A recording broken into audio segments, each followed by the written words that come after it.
In December of 2025, God gave me a prophetic word for 2026 for kingdom women. He said He's getting ready to elevate kingdom women to the top of their sphere of influence for the advancement of His end-time agenda on the earth.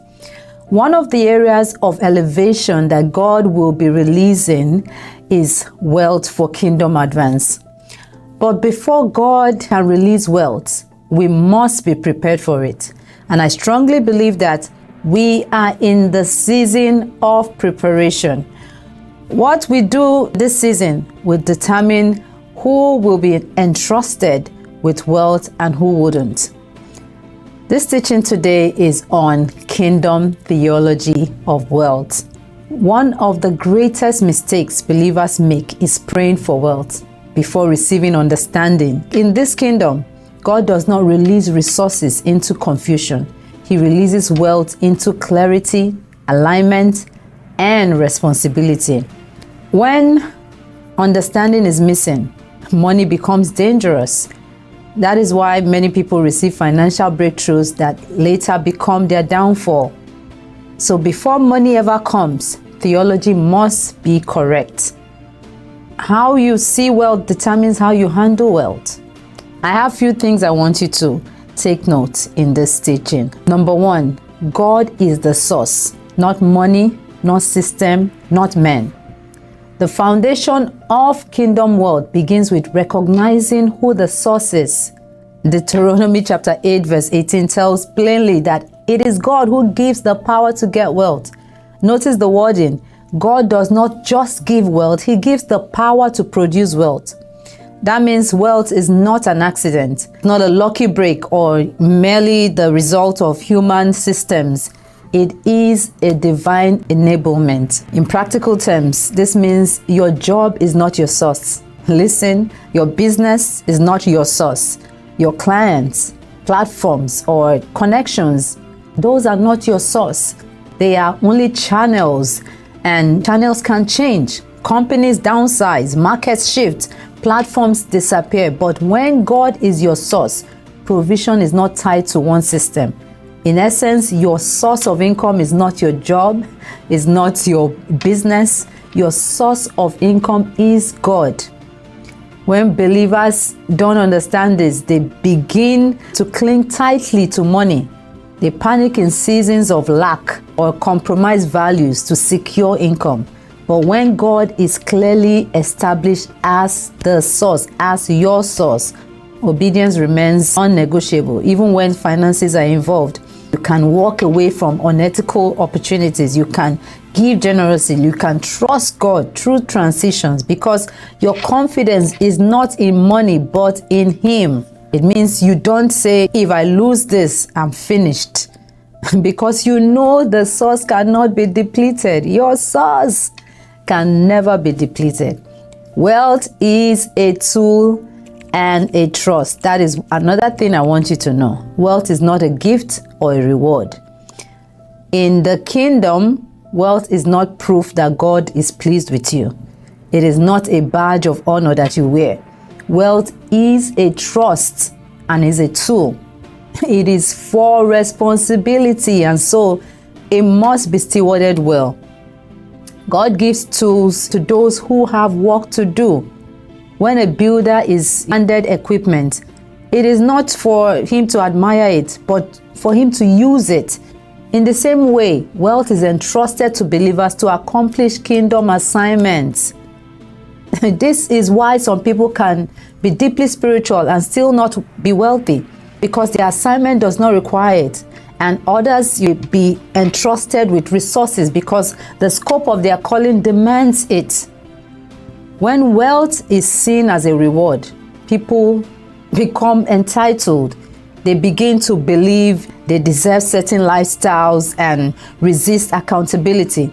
But when wealth is seen as a tool, stewardship becomes the focus. You begin to ask different questions like, what is this for? What is this wealth for? Who is this wealth meant to serve?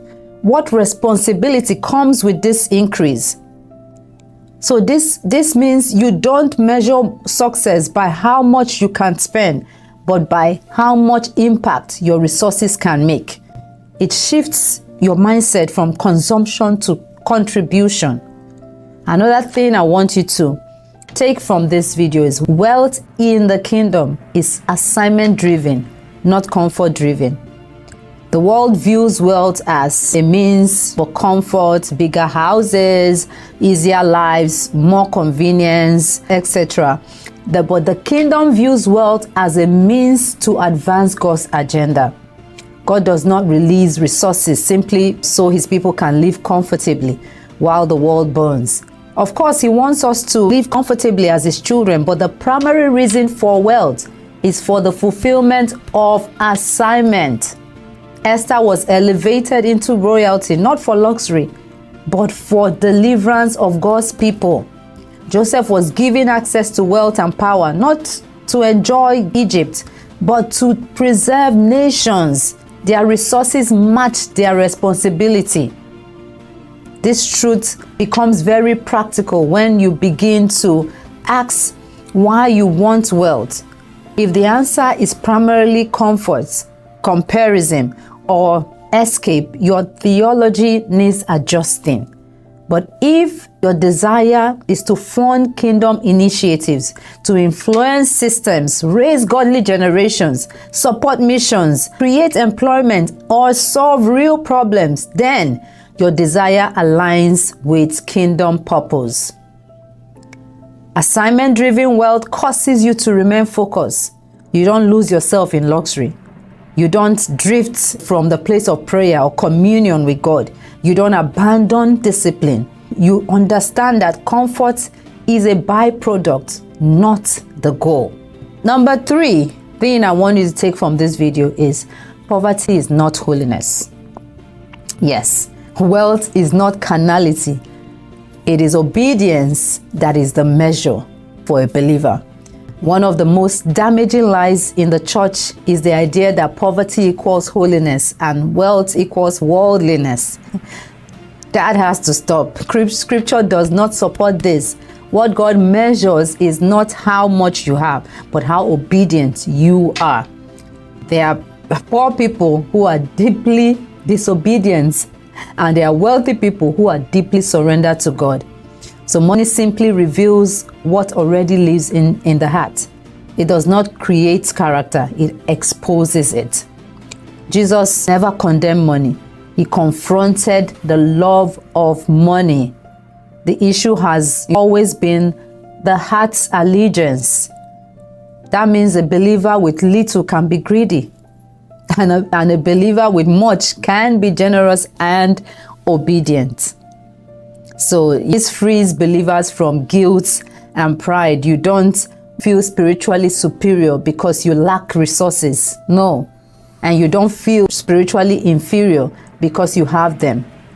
You focus on obedience. Obedience to God's instructions, spending wisely, living with integrity, and remaining submitted to God, regardless of your financial status.